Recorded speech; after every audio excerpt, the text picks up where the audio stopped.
আসসালামু আলাইকুম।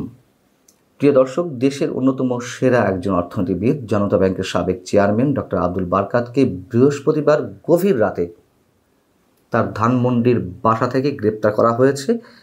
এটা আমরা অনেকেই জেনেছি, কিন্তু প্রশ্ন হচ্ছে তার অপরাধটি কী? তিনি একজন মুক্তিযোদ্ধা, এটি তার অপরাধ? তিনি বাংলাদেশের মৌলবাদের অর্থনীতি নিয়ে গবেষণা করেছেন, মৌলবাদের অর্থনীতি নিয়ে একটি বই প্রকাশ করেছেন, এটি তার অপরাধ? তিনি দেশে ইসলামী সন্ত্রাসবাদ নিয়ে গবেষণা করেছেন, এটি তার অপরাধ? বাংলাদেশে হিন্দু সম্প্রদায়ের মানুষেরা কেন দেশান্তরী হতে বাধ্য হন বা দেশান্তরী হয়ে আসছেন সেটি নিয়ে গবেষণা করেছেন, এটি তার অপরাধ? নাকি তিনি সত্যি সত্যিই একজন দুর্নীতিগ্রস্ত মানুষ, সত্যি সত্যি তিনি দুর্নীতি করেছেন, এটি তার অপরাধ? আসলে কোনটি? আমরা ধরে নিলাম যে তিনি সত্যি সত্যি দুর্নীতি করেছেন, তার বিরুদ্ধে মামলা হয়েছে, প্রকৃত কারণে দুদকে তাকে আটক করা হয়েছে। কিন্তু এইভাবে কেন 5 আগস্টের পর থেকে যেভাবে গড়পড়তায় যার তার বিরুদ্ধে মামলা হচ্ছে এবং বিশেষ প্রক্রিয়ায়, বিশেষ উদ্দেশ্য থেকে, বিশেষ পরিকল্পনার জায়গা থেকেও মুক্তিযুদ্ধের সঙ্গে যারা জড়িত, মুক্তিযুদ্ধের প্রতি শ্রদ্ধাশীল, বাক স্বাধীনতা নিয়ে কথা বলছেন, তাদের অনেকের বিরুদ্ধেও মামলা হচ্ছে। এটা কি তারই কোনো প্রক্রিয়া? এবং যদি বলছিলাম তিনি যদি সত্যি সত্যি দুর্নীতিবাজ হয়েও থাকেন, যে মামলাটি হয়েছে সেই মামলায় কি যথাযথ প্রক্রিয়া তাকে আটক করা হয়েছে? তার বিরুদ্ধে কোনো ধরনের কোনো গ্রেপ্তারি পরোয়ানা ছিল? আদালতে কোনো নির্দেশনা ছিল? যদি কোনো ধরনের গ্রেপ্তারি পরোয়ানা না হয়ে থাকে, তাহলে আমাদের ধরে নিতে খুব বেশি কষ্ট হওয়ার কথা নয় যে বিশেষ প্রক্রিয়া, বিশেষ পরিকল্পনার কথা বলছিলাম, তারই অংশ হিসেবে ডক্টর আব্দুল বারকাতকে আটক করা হয়েছে। আরও বড় কথা যে 5 আগস্টের পর থেকে তিনি তো বাড়িতেই ছিলেন। তিনি 75-80 বছর বয়সের একজন বৃদ্ধ মানুষ, অসুস্থজনিত কারণে তাকে নিয়মিত চিকিৎসা নিতে হচ্ছে বাড়িতে থেকে। তিনি তো পালিয়ে যাননি। এইভাবে গভীর রাতে কেন তাকে গ্রেপ্তার করে আতঙ্ক ছড়িয়ে দেওয়া হলো? আতঙ্কটি কি এই কারণেই ছড়িয়ে দেওয়া হলো যে আর যারা আছে তারা যেন চুপ করে থাকে? ভয়ের একটা চরম অপসংস্কৃতি সৃষ্টি করা হচ্ছে এই প্রক্রিয়ায়। তার বিরুদ্ধে যে মামলাটি হয়েছিল চলতি বছরের 25শে ফেব্রুয়ারি, দুর্নীতি দমন কমিশনের দায়ের করা মামলা থেকে যেটি জানা যাচ্ছে যে তিনি যখন জনতা ব্যাংকের চেয়ারম্যান ছিলেন, তখন অ্যাননটেক্স নামের একটি পোশাক কারখানা 297 কোটি টাকার ঋণ নিয়ে জালিয়াতি করেছে এবং এই পোশাক কারখানাটি তাদের যে জমি দেখিয়েছে তা অতি মূল্যায়িত করে এই ঋণ বের করেছে এবং তাতে সহযোগিতা করেছেন ডক্টর আব্দুল বারকাত সহ ব্যাংকের আরও ঊর্ধ্বতন বেশ কয়েকজন কর্মকর্তা। সেই হিসেবে তিনি এই মামলার আসামি। দুর্নীতি দমন কমিশন বরাবরই বিগত সরকারগুলো রাজনৈতিক হাতিয়ারে পরিণত হয়েছিল। যে কাউকে রাজনৈতিকভাবে হয়রানি করতে চট করে দুর্নীতি দমন কমিশনে একটি মামলা করে দেওয়া যায় এবং তারই অংশ হিসেবে দেখছি আমরা, তার অংশ হিসেবে না, বিগত সরকারের সব ধরনের দৃষ্টান্ত ছাড়িয়ে যাওয়া হচ্ছে। কেন, কীভাবে সেটি পরে আসছি।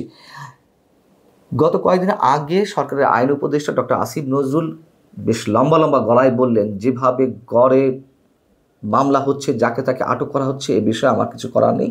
এই মামলাগুলো সরকার করছে না, এই মামলাগুলো ব্যক্তি পর্যায় থেকে হচ্ছে অন্যান্য ব্যক্তির বিরুদ্ধে, এখানে আমার কিছু করার নেই বুঝলাম, কিন্তু আদালতের গ্রেপ্তারি পরোয়ানা ছাড়া, আদালতের নির্দেশনা ছাড়া কাউকে আটক করা যাবে না, এটি তো আইনেই রয়েছে নাকি, এবং আদালতেরও অসংখ্য বারের নির্দেশনা রয়েছে। কেন সেটি ফলো করা হচ্ছে না বা সেই নির্দেশনা দেন না যে কেন, সেটি আমরা বুঝি।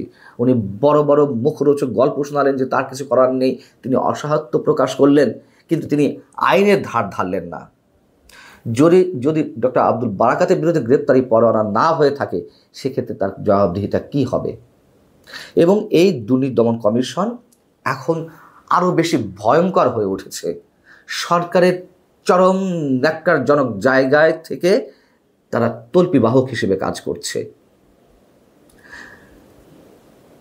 এর আগে কয়েকদিন আগে আমরা দেখলাম যে বেগম রোকেয়া বিশ্ববিদ্যালয়, রংপুর বেগম রোকেয়া বিশ্ববিদ্যালয়ের সাবেক উপাচার্য ডক্টর নাজমুল হাসান কলিমুল্লাহর বিরুদ্ধে একটি দুর্নীতি দমন একটি মামলা হলো দুদকে। প্রফেসর ডক্টর নাজমুল হাসান কলিমুল্লাহ যে দুর্নীতি করতে পারেন না বা করেননি, আমি সেই জায়গায় যাচ্ছি না, এই জবাবদিহিতা অবশ্যই তিনি করবেন। কিন্তু হঠাৎ করে তার বিরুদ্ধে এই মামলাটি হলো কেন হলো? অনেকের যে ধারণা, বর্তমান সরকারের বিরুদ্ধে যারা কথা বলছেন, অন্যায় অপকর্ম বিরুদ্ধে প্রতিবাদ করছেন, তাদের মধ্যে ডক্টর নাজমুল হাসান কলিমুল্লাহ অন্যতম একজন ব্যক্তিত্ব, এবং তাকে শায়েস্তা করার জন্য দুদকে এই মামলাটি করা হয়েছে, তিনি নিজেও বলছেন, আবার অনেকে ধারণা করছেন। দুর্নীতি অভিযোগ অনেকের বিরুদ্ধে থাকতেই পারে, তার বিরুদ্ধে মামলা হবে, সেটারও তো যথাযথ প্রক্রিয়া অনুসরণ করতে হবে।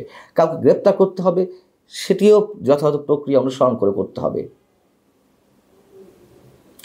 সরকারের একাধিক উপদেষ্টার বিরুদ্ধে যে দুর্নীতির অভিযোগ উঠছে, শুধু তারা কেন, তাদের পিএস এপিএস চাকর বাকরের বিরুদ্ধে দুর্নীতির অভিযোগ উঠছে, বৈষম্যবিরোধী ছাত্র আন্দোলনের নেতাদের বিরুদ্ধে দুর্নীতির অভিযোগ উঠছে। কার বিরুদ্ধে কয়টি মামলা হয়েছে, হুট করে চট করে কার বিরুদ্ধে কয়টি মামলা হয়েছে, কাকে আটক করা হয়েছে?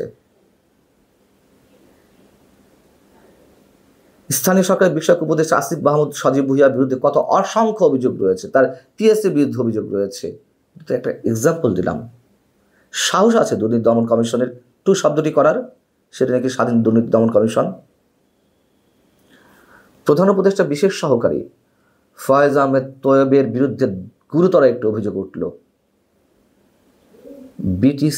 বিটিসিএল এর পক্ষ থেকে ইন্টারনেট পরিষেবা দেওয়ার জন্য যে 26 টেরাবাইট ব্যান্ডউইথ কেনা কথা, সেখানে 126 টেরাবাইট কেনা হচ্ছে, এবং যেখানে 165 কোটি টাকার মধ্যে সব ধরনের খরচ মেটানোর কথা, সেখানে 326 কোটি টাকা বাজেট করা হচ্ছে, লুটপাট করা হচ্ছে প্রায় 200-250 কোটি টাকা। এবং এই বিষয়ে দুর্নীতি দমন কমিশনের পক্ষ থেকে তদন্তের একটা উদ্যোগ নেওয়া হয়েছিল, সেটা নাকি প্রধান উপদেষ্টার বিশেষ সহকারী ফয়েজ আহমেদ তৈয়ব ফোন দিয়ে থামিয়ে দিয়েছেন সেই তদন্ত কার্যক্রম।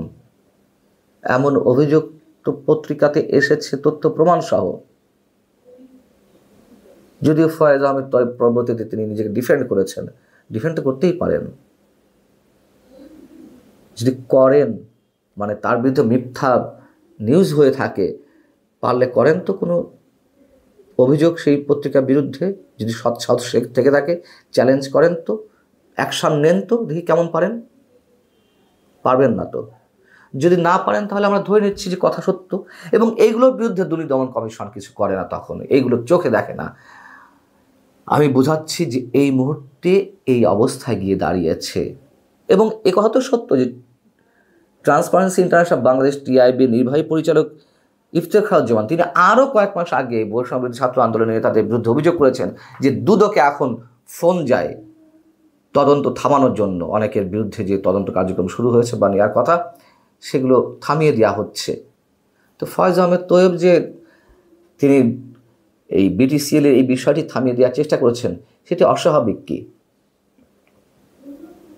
এই কথাগুলো এই কারণে বললাম যে ডক্টর আব্দুল বারাকাতের বিরুদ্ধে যে মামলাটি হয়েছে এবছর 25 ফেব্রুয়ারি, সেটা দুদকই করেছে। মুক্তিযুদ্ধের বিরুদ্ধে, মুক্তিযোদ্ধাদের বিরুদ্ধে ভয়ঙ্কর যে খেলাটি শুরু হয়েছে, সেটা সাময়িক থাকবে না আমরা জানি, কিন্তু এই সাময়িক সময়ের মধ্য দিয়েই অনেক কিছু ওলটপালট করে দিতে প্রস্তুত বা সেই শক্তিমত্তা সেই বিশেষ গোষ্ঠীটা আছে, এটা আমরা মনে করি। এবং সম্ভবত ডক্টর আব্দুল বারাকাতকে যেভাবে নাজেহাল করা হলো বা হচ্ছে, এটি তারই একটি অংশ, এবং অদূর ভবিষ্যতে এই ধরনের ভয়ঙ্কর অনেক বিষয় আমাদেরকে দেখা হতে পারে, দেখা লাগতে পারে। অস্বাভাবিক কিছু নয়। ভালো থাকুন সবাই। আল্লাহ হাফিজ।